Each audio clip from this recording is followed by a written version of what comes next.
16 सोमवार व्रत हे नाव आपण सगळ्यांनीच कधी ना कधी ऐकलं असेल, नाही का? पण अनेकांना वाटतं की हा फक्त एक विधी आहे. खरं तर तसं नाहीये. हा तर भगवान शंकरांना पूर्णपणे वाहून घेतलेला 16 आठवड्यांचा एक खोल आध्यात्मिक प्रवास आहे. चला तर मग या प्रवासाचा अर्थ काय, याचे विधी कसे आहेत आणि यामागे कोणती शक्ती दडलेली आहे, हे सगळं आज आपण समजून घेऊया. 16 आठवड्यांची भक्ती खरंच आयुष्य बदलू शकते का? हा प्रश्न पडणं खूप स्वाभाविक आहे. म्हणजे बघा, काही लोक याला फक्त एक जुनी परंपरा मानतात, तर काहींसाठी हा अक्षरशः आयुष्य बदलवणारा अनुभव असतो. मग प्रश्न हा आहे की या व्रतामध्ये अशी कोणती ताकद आहे जी इतके मोठे बदल घडवते? चला याचाच शोध घेऊया. 16 सोमवार व्रत म्हणजे अडथळ्यांवर मात करून दैवी आशीर्वाद मिळवण्याचा एक मार्ग. या व्रताचं मूळ खरं तर एका खूप साध्या पण तितक्याच प्रभावी संकल्पनेत आहे, आणि ती म्हणजे दैवी आशीर्वाद मिळवणं. म्हणजे हा फक्त एक विधी नाहीये, तर आपल्या मनातल्या इच्छा पूर्ण व्हाव्यात म्हणून केलेली एक अगदी मनापासूनची प्रार्थना आहे. हा खरं तर श्रद्धेचा आणि 16 आठवड्यांच्या समर्पणाचा एक खूप सुंदर प्रवास आहे. आता या व्रताची फळं पाहिली ना, तर खरंच लक्षात येतं की याचा प्रभाव किती खोलवर आहे. हे बघा, हे फक्त पैसे किंवा नोकरीतल्या यशापुरतं मर्यादित नाहीये. दुःख, दारिद्र्य, आजारपण यातून सुटका, मग व्यवसायात, नोकरीत यश, वैवाहिक आयुष्यात सुसंवाद आणि सगळ्यात महत्त्वाचं मनःशांती आणि एक प्रकारचं आध्यात्मिक समाधान. म्हणजे अशी श्रद्धा आहे की हे व्रत आयुष्याच्या जवळजवळ प्रत्येक भागाला स्पर्श करतं आणि सुख, शांती, आरोग्य सगळं काही मिळवून देतं. आणि सगळ्यात चांगली गोष्ट काय आहे माहितीये? हा आध्यात्मिक प्रवास सुरू करण्यासाठी ना कुठलाही कठीण नियम नाहीये. कोणत्याही महिन्याच्या कोणत्याही सोमवारपासून हे व्रत सुरू करता येतं. अगदी सोपं.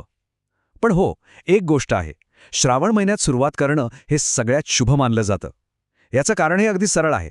हा संपूर्ण महिनाच मुळी भगवान शंकरांना समर्पित असतो. चला आता बघूया की या भक्तीचा प्रत्यक्ष मार्ग कसा आहे, म्हणजे नक्की काय करायचं असतं. आणि हे लक्षात ठेवायला हवं की हे फक्त काही नियम नाहीत, तर शिस्त आणि उपासनेतून स्वतःला घडवण्याचा हा एक मार्ग आहे. खरं तर प्रत्येक सोमवार हा जणू काही एका ध्यानासारखाच असतो. तर प्रत्येक सोमवारी साधारणपणे हे 6 टप्पे असतात. दिवसाची सुरुवात होते स्वच्छ स्नान आणि प्रार्थनेने. मग दिवसभर उपवास असतो, अर्थात आपली रोजची कामं करत. आणि संध्याकाळ तर खूपच महत्त्वाची.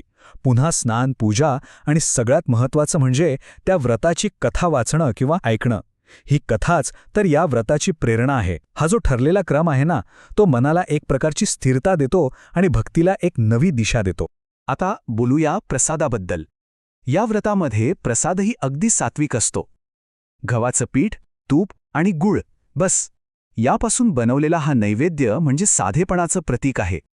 आणि हो, एक खूप महत्त्वाचा नियम आहे, त्या दिवशी मिठाचा पूर्णपणे त्याग. म्हणजे जे काही खाल त्यात मीठ नसतं.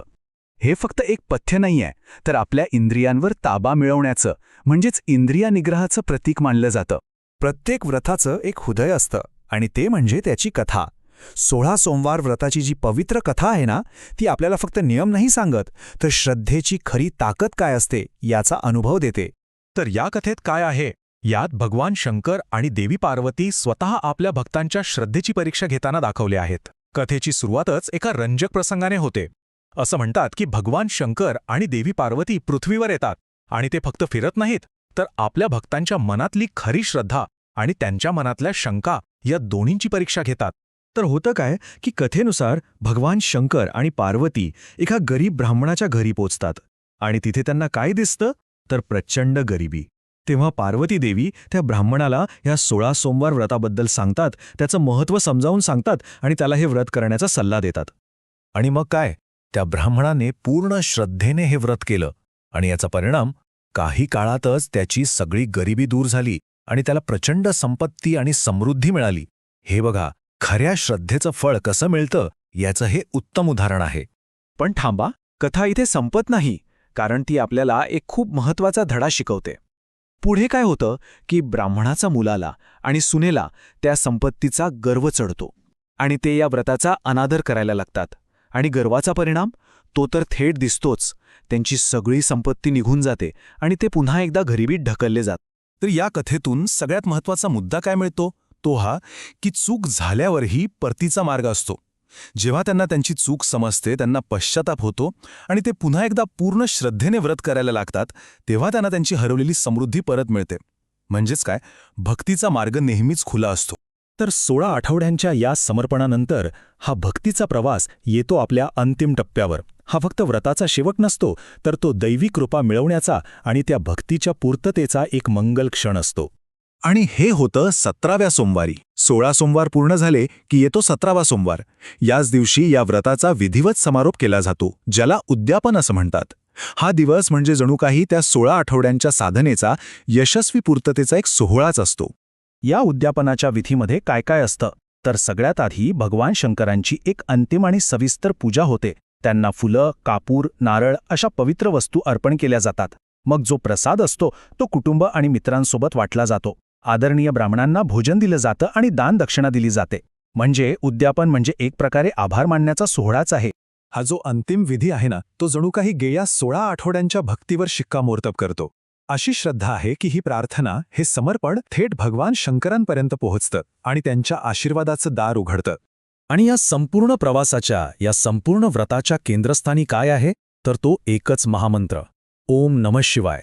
हा फक्त काही शब्दांचा समूह नाहीये. हे तर विश्वाच्या आदिशक्तीशी जोडलं जाण्याचे खूप प्रभावी साधन मानलं जातं.